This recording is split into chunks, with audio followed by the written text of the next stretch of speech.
આદરણીય જીવણ દાદા અને બળદેવ દાદા આપણા અધ્યક્ષ રહી ચૂકેલા તે એ મોટરસાયકલ ઉપર એ વખતના દિવસોમાં સાબરકાંઠામાં ફરીને ગામડે જઈને કે આવું એક કિસાનોનું સંગઠન છે, અખિલ ભારતીય છે, આપણે બધા એમાં જોડાઈએ, તમે બધા આવો એવો એક સંદેશો લઈને પહેલો કાર્યક્રમ ગાંધીનગરની ધરતી ઉપર ગુજરાતની અંદર 29/12/85ના દિવસે જંગી ખેડૂત મોરચાના નામે આપણને એ લોકો આહવાન કરતા આવા લોકોએ બોલાવ્યા અને ત્યાં આંબા નીચે કોઈ પણ વ્યવસ્થા વગર ટ્રેક્ટરમાંથી બેટરીનું કનેક્શન કરીને માઇક સાથે પહેલી સભા 29/12/85ના થઈ. ત્યાર પછી તરત જ 86ની અંદર એ બીજું અધિવેશન હૈદરાબાદ ખાતે હતું. એમાં સંપૂર્ણ ગુજરાતભરમાંથી 100 કાર્યકર્તાઓ ગયા. એમાં સંયુક્ત અરવલ્લી અને સાબરકાંઠા જિલ્લાના પણ 100માંથી 35-40 કાર્યકર્તાઓ હૈદરાબાદ અધિવેશનમાં ગયા અને ત્યારથી આપણા ભારતીય કિસાન સંઘનો પાયો મજબૂત રીતે નંખાયો અને ન માત્ર સાબરકાંઠા પરંતુ સમગ્ર ગુજરાતમાં એ ચિનગારી રૂપે આખું વ્યાપ્ત સંગઠન થયું અને 3/10/86નો એક ઐતિહાસિક દિવસ. એ દિવસે 1 લાખ લોકોની જંગી મેદની આપણે ગાંધીનગરમાં આપણે લઈ ગયા.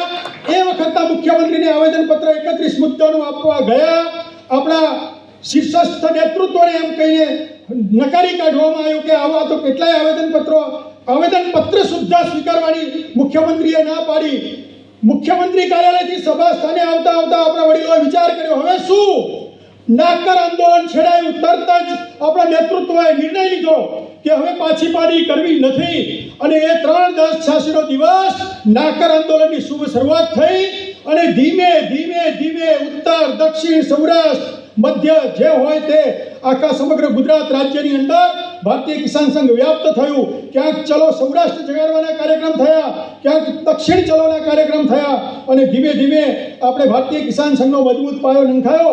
એની સાથે પણ સાબરકાંઠા આજ સુધી એ ચાલતું રહ્યું. શરૂઆતમાં આપણને ખબર છે લગભગ વીજળીનો એક મહત્વ પ્રશ્ન આપણા સામે હતો અને વડીલોને ઘણાને ખબર હશે. આપણે તો માત્ર જમ્પરિયું, લંગરિયું, હેલ્પરિયું એમાંથી જ ઊંચા નહોતા આવતા. ઘણી બધી સમસ્યા, જમ્પર તૂટી જાય, પેલું એ પાછું હેલ્પરને હોદવા જવો પડે, આપણે કોઈ ઓફિસમાં રજૂઆત પણ કરવા જઈ ના શકીએ. એ પ્રકારની એક વેરવિખેરની સ્થિતિમાં કોઈએ કલ્પના પણ ના કરી હોય.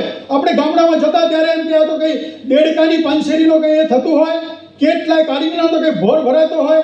આ બધા આપણને વિશેષણો સાંભળવા પડતા હતા. પરંતુ આપણા બધા જ કાર્યકર્તાઓ મક્કમ મનોબળથી આ સંગઠનને ધીમે ચરૈવેતી કરતા આપણે આ સ્થિતિમાં આગળ વધતા ગયા. ભારતીય કિસાન સંઘ સાબરકાંઠાની અંદર પણ કેટલાક એવા બુઝુર્ગ લોકોએ આદરણીય રતિબાપા અહીંયા નજદીકના જતા અને એવા આપણા આદરણીય અબુદાદા, મગનદાદા આપણી વચ્ચે બેઠા છે. એવા પીઠ કાર્યકર્તાઓ આજે વીરાદાદા ગાંઠિયોર ગોધમજીનો પણ ઉલ્લેખ કરવો પડે. દેવજી કાકા પણ આપણી વચ્ચે નથી, કાનપુર. તો એવા કેટલાય આપણી વચ્ચે નથી એવા વડીલો એ આ પાયો નાખ્યો અને પહેલી આપણી અહીંયા સાબરકાંઠા જિલ્લામાં એક કારોબારીનું ગઠન થયું અને ત્યારબાદ ધીમે એક સક્રિય રીતે આજ સુધી સતત એ ગ્રામ સમિતિઓ બનતી ગઈ, તાલુકા સમિતિઓ બનતી ગઈ, જિલ્લા સમિતિઓ બનતી ગઈ અને એ રીતે નીચે ગ્રામ સમિતિથી રાષ્ટ્રીય કક્ષાના સંગઠન સુધીના માળખામાં ધીમે આપણે પણ બધા સક્રિય બનતા ગયા અને આ એક સંસ્કારની સાધના, તું તપસ્વી બનતો જા, એ પ્રકારના શરૂઆતમાં ગીત અમારા કિસાન સંઘમાં આપણામાં ગૌડાવવામાં આવતા અને એ સંસ્કારની સાધના આગળ ચાલતી જ ગઈ. આવો મિલકર દશા સુધારે, ખેતી ઓર કિસાન કી, એમ કરતા આવા ઘણા બધા ગીતો સાથે આજે છેલ્લે ગ્રામ સમિતિ નિયમિત બેઠક સંગઠન કી યહ સાધના એમ કરીને આજે હજારો ગ્રામ સમિતિઓ સુધી ભારતીય કિસાન સંઘ સાબરકાંઠા જિલ્લામાં પણ પહોંચ્યું છે અને અખિલ ભારતીય સ્તર સુધી એક નિત્ય સિદ્ધ સ્થાયી શક્તિનો એક પ્રતિબિંબ સંગઠનનો નમૂનો કેવો હોય એ દિશામાં અગ્રેસર થવા ભારતીય કિસાન સંઘનું સાબરકાંઠા જિલ્લાનું એકમ આજે આગળ વધી રહ્યું છે. શરૂઆતનો સંઘર્ષનો ઇતિહાસને આજે આપણે ના ભૂલી શકીએ. એ એકદમ 3/10/86થી કરીને 6/11/87 સુધીનું 11 મહિનાનું જે જબરજસ્ત આંદોલન ચાલ્યું. સમગ્ર ગુજરાત રાજ્યના કિસાનોએ એમાં તન, મન, ધનથી એમાં સમર્પિત થવાની ભાવના સાથે કિસાન સંઘ કી ક્યા પહેચાન, ત્યાગ, તપસ્યા ઓર બલિદાન, 17 ભાઈઓ અને 2 બહેનોના બલિદાનો લેવાયા પણ આપણે પાછી પાની નહીં કરી અને આપણે એ વખતની સરકાર સામે પણ સફળતા મળી અને આજે એ ક્રમ આજે આપણે અહીંયા સુધી પહોંચ્યો છે અને એનું પરિણામ આજે એ છે મામલતદારને ત્યાં દર મહિને આપણી મિટિંગ થાય છે, ડેપ્યુટી કલેક્ટરને ત્યાં 2 મહિને અને કલેક્ટરશ્રીને ત્યાં અધિકૃત રીતે ગાંધીનગરની સૂચનાઓથી કલેક્ટર સાથે 3 મહિનામાં આપણા કાર્યકર્તાઓ જિલ્લાની બેઠક કરે છે. તો આ પ્રકારના ધીમે ધીમે સંગઠનમાં પણ આપણે આગળ વધતા ગયા. આપણા સાબરકાંઠામાં પણ એ વખતે સંયુક્ત સાબરકાંઠા 6 શહીદો થયેલા. આજે ભારતીય કિસાન સંઘ સાબરકાંઠાએ કિસાન શહીદ સ્મારક ટ્રસ્ટ પણ બનાવ્યું છે અને ત્યારથી કરીને આજ સુધી હર 19મી માર્ચના કિસાન બલિદાન દિવસના દિવસે એ બધા જ જાદર હોય, ભદ્રેસર હોય, કાંકણોલ હોય કે અરવલ્લીના પણ અત્યારે નાનો ભાઈ જુદો પડ્યો છે. અરવલ્લી એ સાબરકાંઠાનું સંયુક્ત એકમ હતું જ. એ વખતે જૂનું કાર્યાલય 2003માં આપણે આજે રાખેલું હતું, પરંતુ એ નિવાસી કાર્યાલય હતું. સંકળાશ પડતી હતી, બેઠક કરવાની પણ આખી એક થતું નહોતું. એટલા માટે આપણે પછી આ નવા કાર્યાલયનો વિચાર કર્યો અને આજે નવું કાર્યાલય એ નૂતન સ્વરૂપે આપણી સામે આજે 2 મંજિલા બિલ્ડિંગ એ આજે આપણી સામે ઊભું થયું છે. આપણા અહીંયા આખો જે કંઈ કાર્યક્રમની રચના કરી છે એ પ્રકારે કરી છે. ગઈકાલે આ નૂતન ભવનમાં મંગલ પ્રવેશ સમારોહ આજે આપણે કરવાના હતા અહીંયા, અને આપણું કાર્યાલય છે આપણે બધા જાણીએ છીએ ન્યાય મંદિર બસ સ્ટોપ પાસે પોલો ગ્રાઉન્ડ વિસ્તારમાં.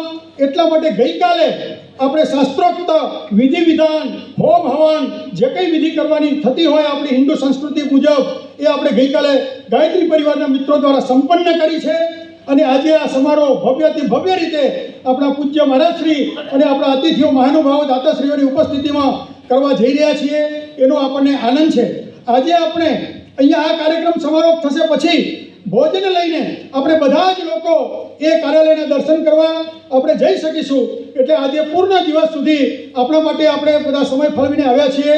તો શાંતિથી આપણો આ કાર્યક્રમ આપણે માણીને પછી આપણે અહીંયાથી વિદાય થઈશું અને પછી આગળના ક્રમમાં એ પ્રકારે આપણે જોડાઈશું.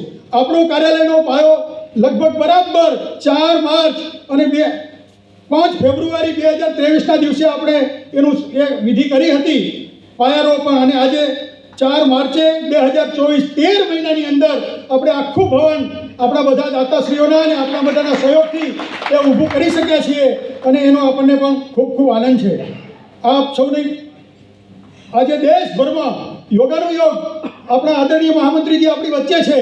અત્યારે આખા દેશભરમાં છેલ્લો જે નારો છે અત્યારે આપણું ભારતીય કિસાન સંઘનું અખિલ ભારતીય સ્વરૂપ એ માત્ર ને માત્ર કદાચ અરુણાચલ અને મિઝોરમ, કદાચ એ નાના 2 રાજ્યો સિવાય સંપૂર્ણ 36 પ્રાંતમાં આપણી સમિતિઓ સાથે સદસ્યતા સાથે એક આખું વટવૃક્ષ બનીને અત્યારનું આપણું લક્ષ્ય છે.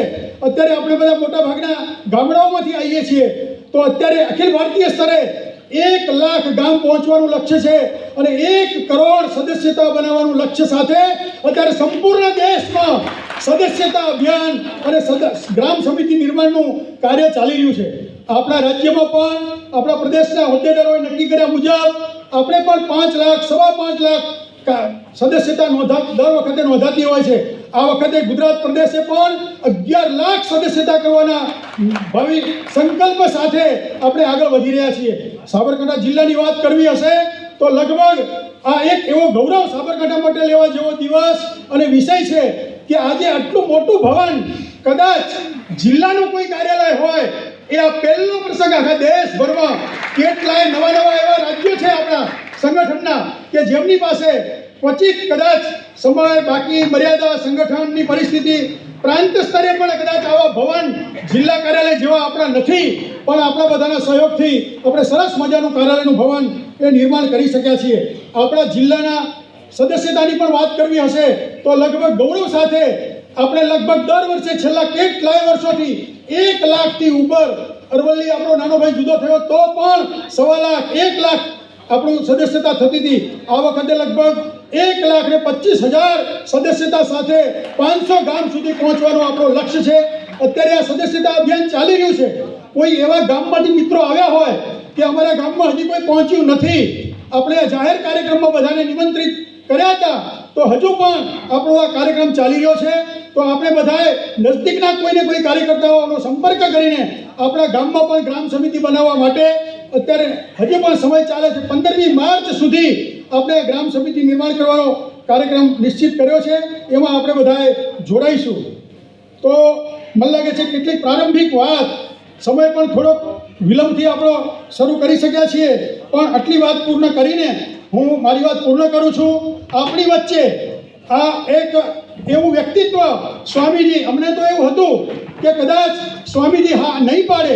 આજે 94 વર્ષની ઉંમરે પણ આપણે બધાએ જિલ્લામાંથી અહીંયા નહોતા પહોંચી શક્યા, પરંતુ સ્વામીજી પ્રારંભથી જ આપણે બધાને ખબર છે એટલા બધા ટાઈમના પાબંદ છે કે સમય થઈ જાય ત્યાં એમને પહોંચવું એટલે પહોંચવું જ.